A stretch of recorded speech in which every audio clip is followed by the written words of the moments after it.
Hi, this will be your Project 2 critique for Kristy and Sun.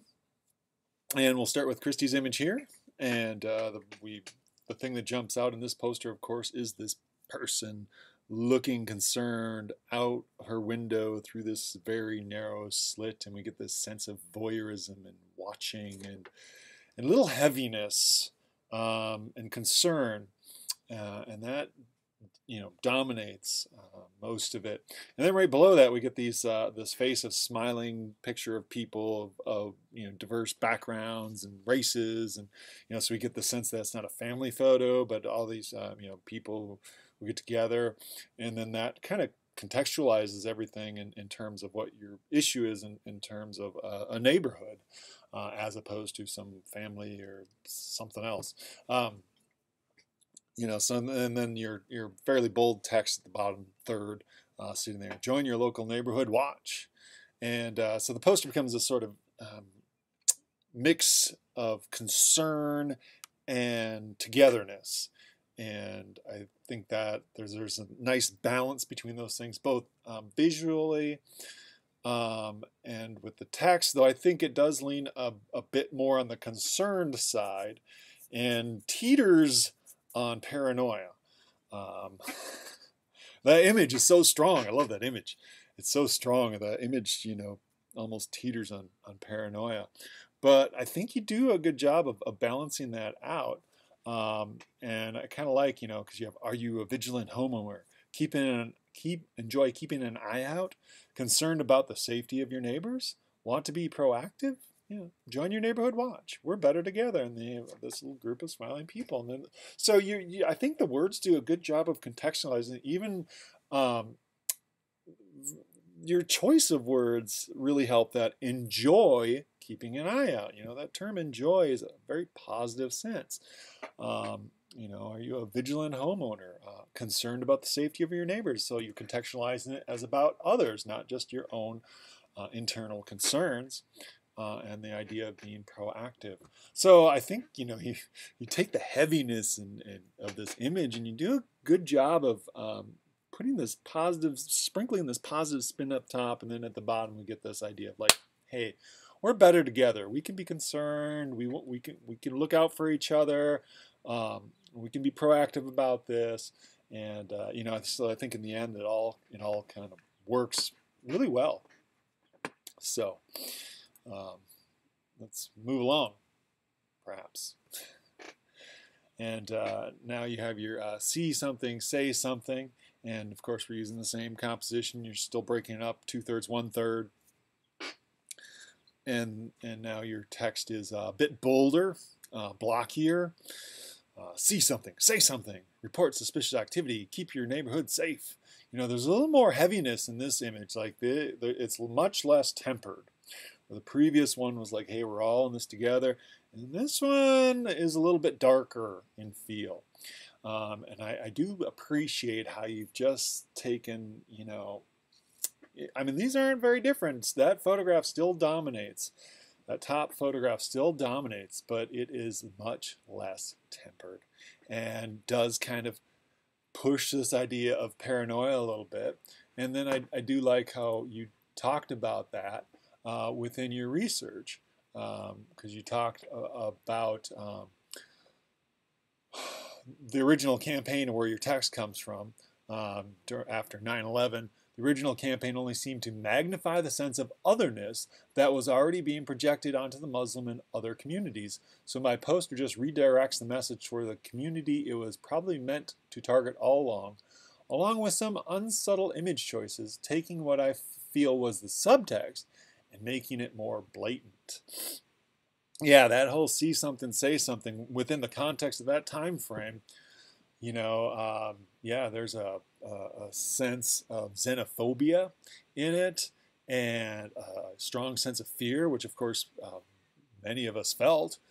And, it didn't necessarily come across as positive, but there was a little paranoia, but kind of a justified paranoia within that time frame. So I do like how you equate to it and connect that to it. I also like how you say, I tried to make the accompanying image convey the same basic message, but on a more positive note, look out for one another. We're all in this together, and you chose a font that would enhance their message, and I think you were successful in that. So good job. So again, I like the balance of these two posters. You're just subtly changing something. I like how you're thinking about even the details of the text, and I think it works out for you in the end. Other things that I found interesting in your research, where you talked about Shepard Fairey's iconic obey image, could fit the idea described above. And above, you were talking about Mizraff and visual culture book, Apocalypse Now. I didn't highlight anything. I should have highlighted something up there. Viewers with liberal leanings saw his performance as excoriating critique. Now we're talking about the Colbert Report. Of the conservative way of thinking, while some conservative viewers appreciated seeing their widely unrepresented viewpoints being venerated. That's such an interesting way, because there's this, he's in a sense playing off both sides. The liberals are like seeing what they want to see in it, and the conservatives are seeing what they want to see in it. And so there's an ambiguity within that. But when we get away from Shepard's obey image, which also has a lot of ambiguity. Obey what? Obey Andre the Giant? Obey something big? There is some ambiguity in there, which I think is the beauty of that. But you are going to the less ambiguous, more unequivocal examples like Kruger, Walker, and Hartfeld. Where they are very overt and direct in their criticisms. It's not hidden. So they pull out something. And in this sense, you are saying that this is less ambiguous. I don't know if this is less ambiguous, because it doesn't give me a sense of seeing something, saying something, though. Maybe I need to look at these little small pictures down here a bit more closely. Is there a racial similarity to them? I kind of think like maybe there should be some overt, Muslim-looking characters or something, if that's what we're trying to push, that this, the racial, religious bigotry of the time. Not that we've gotten away from that, but if we want to push that, so I don't know. There's some equivocation, I think, in this poster, in my opinion, and maybe you might want to make that a bit more direct if that's what you're after. Not that you want that, but for the project.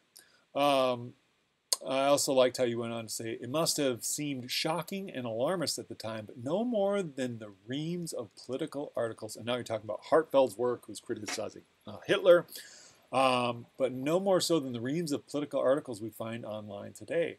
After a while, after seeing the same hyperbolic clickbait over and over, we stop really paying attention. And you just, how do cultures go bad? I was always fascinated by Germany and how it went so bad, and it's just a process, and we become numb to it, and we have to watch out for that. But then we take those people who are trying to watch out for it and make us aware. We're like, I've seen that before, and I'm tired of it. Are we experiencing something similar to 1930s Germany today? And some people think yes, some people think no. Some people are apathetic, and it's just something to really watch out for and be aware of. But is it something that we can really stop? Is it just part of this process? Is it just what empires go through, or countries and cultures and power go through? And that's just kind of a scary thought, that it's this momentum that we cannot stop.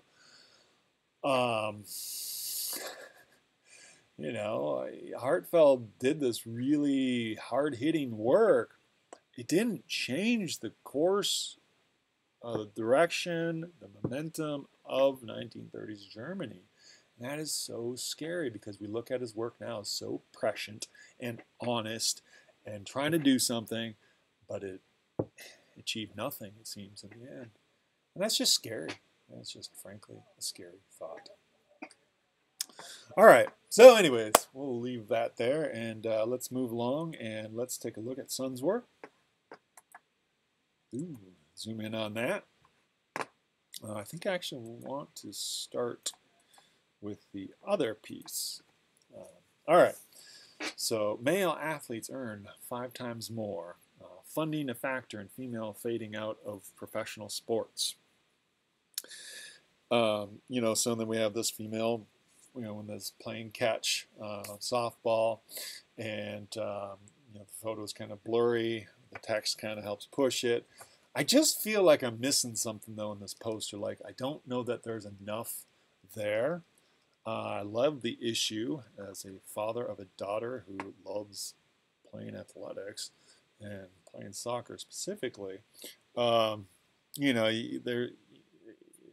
professional sports anyways are a long shot, but you know, it's even a longer shot for a female. And there's much less reward for doing that to your body. You know, it's an issue I certainly connect with, and but I feel like, you know, it's just a little, it's not hitting me, you know. I like how you take this text and you wrap it around, you know, the head area, and then the funding is factor in female sports, and that's a great quote. It's so true. You know, I've been increasingly spending time watching women's soccer in particular, and professional soccer and national team and whatnot. Just a story came out this week about a, you know, first-round draft pick for the National Soccer League who's a goalkeeper, and she's out. She got cut, and she's retiring. And there's, you know, her options are fairly limited unless she wants to go overseas and play, and that might be an option, or maybe it's not an option. I don't know. But you know, there's just so few options for it. You know that. You know, so you know, we're not making the kind of progress that we should. But I don't know what I want more from this poster. There's maybe nothing stands out to it. You know, this kind of emphasizes itself with this angle, and the white really jumps out, but this also kind of emphasizes itself in the black and the curved text around and right around the face, the place we look for identity. And there's no like nothing really taking control of this image. There's no one message taking control of this image, and then the edges like are easy to fall off. Even a little vignetting or something like that, or maybe, you know, overall a little stronger vignetting of like making this, leaving this alone, but then darkening out the rest of it, and maybe that could help, or maybe making this bigger. I'm just left with a lot of questions. Like I want something to be the focal point here. You know, is it this text? Is it this text? Is it the figure? I don't know. Leaves me hanging. So I think this one could have been pushed further. Now this poster, on the other hand, a couple interesting things that I find. You know, posters, sort of this old idea, you know, really dominant 19th, 20th century, but we're in the 21st century, and I think they have less impact than what they once did, you know. But I kind of equate what all those little pop-up ads that we see on our phone or surfing the internet or on Facebook or Instagram or whatever those things are, memes, those are just posters in my opinion. So I like that we went to a square format here, because Instagram, everything goes to a square, and that both annoys me and kind of delights me at the same time, because as a photographer who really tries to include only what is necessary in the image, and I let the image speak to it, and I try not to force it into a format. You know, they might be long and skinny, they might be tall, they might be square, but in Instagram, everything goes to a square. And it seems to be this growing influence. We'll see how long that lasts, but growing influence in social media. So I like the square, where you chose the square as the format, because it fits so nicely in that sort of Instagram format, though it's not the traditional poster, but your previous one was more traditional. But what I really like about this is I like the emphasis. You know, last one I had issues like what is emphasized in there. I didn't find any one message coming forward. Now, in some ways you have a similar issue with this one, where you have this grid.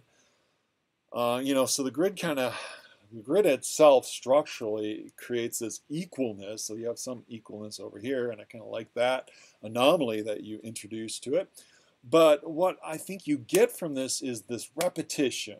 This girl can, this girl can, this girl can, this girl can, this girl can, you know, and almost every one of these unit areas in this grid, we've got this girl can, the same picture, the same text, though we get different parts of it. I like how you break it up and you move it around. It creates this really active visual sort of thing through this simple repetition. You know, we have these anomalies in the similar image, but we keep getting that same message pounded at us, pounded at us, pounded at us, but in different ways. And just a slight movement really creates that activity, and you got this like almost like this arrow pointing at it with how you put this here where I don't see the pink, and this here and I don't see the pink, but then you have this other text here, and that gets repeated. And you know, so there is an emphasis in this image through this repetition, but it is not a stagnant, just one-time bold repetition. It, you know, one-time bold emphasized area. It's through this repetition and through this movement, and it really is delightful and really works so well. And then, of course, the text you pull out here, you know, sports promotes confidence and leadership skills. Get out there and play like a girl, you know, and taking that, and that is important verbiage too. Play like a girl.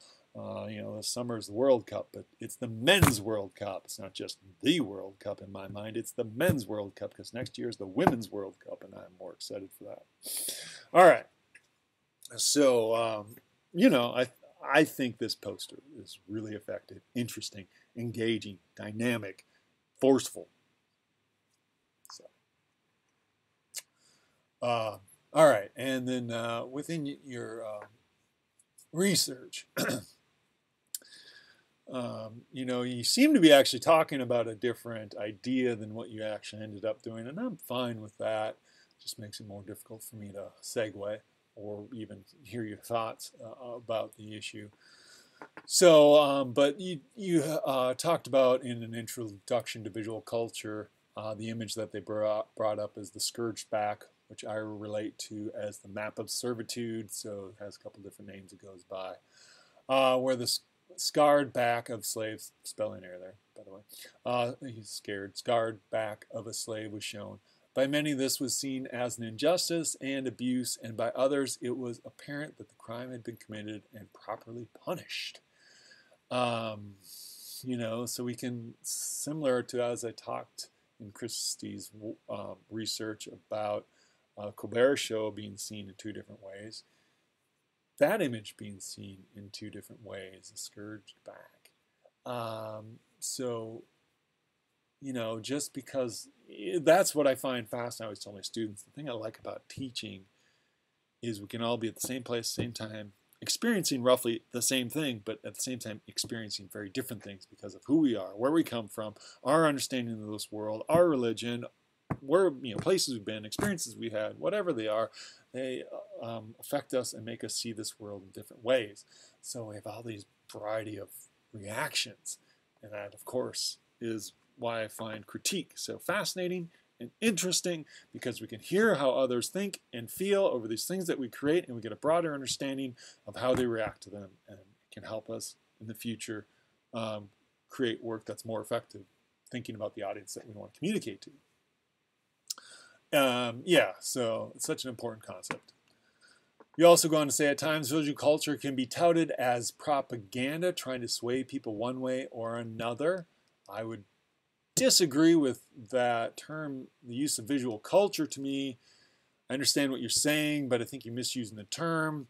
You know, I would just say the visuals we create can be touted as propaganda. The idea of visual culture is we look at those visuals and we try to pull it apart and understand all the different bits and pieces of it. And so it's not visual culture per se, but maybe that's in a different context than what we're looking at it in this course, where it's this sort of, even the writer of the book, you know, doesn't want this to be its own, you know, thing. He just thinks it's a tool to understand the visuals. You know, so you get what I'm saying? I don't know. Or another could be claimed as propaganda, and propaganda is such an important thing, I think, for people to understand. And it merely goes back to that idea of rhetoric. Do we teach rhetoric in school? I don't see us teaching rhetoric. I don't see us teaching the art of the argument. And the argument historically has been words, but in contemporary day, we could argue that images can be much more effective. But in this project, of course, we have words and images, and that's a very powerful force and quite often used in propaganda. And you, of course, also touched on Heartfeld. I just think Heartfeld is so important to look at and understand. If we don't want to repeat history, we have to understand it. I have to wonder if such people found Heartfield's images to be mere propaganda and view the artist as the bad guy, trying to just make Hitler look negative for his own political agenda. I mean, I need to do more research on Heartfeld. Maybe I need to read a book. I've done some research on him, but I just think I maybe need to understand it more. I can't say for sure that's what happened, but I'd say pretty sure that that's what happened. It's just like Trump. Get him out of here. Anyone who disagrees with him and protests him, he makes a big spectacle out of it and really latches onto it and get him out of here. They're just trying to make me look bad. And it plays well with his base. So... And then the thing is, it's a one way to neuter a protest against you, because then their protest against you can be leveraged, and then it quiets the voices. All right, I don't know. All right, I think I'm just going to leave it right there. That's all, folks.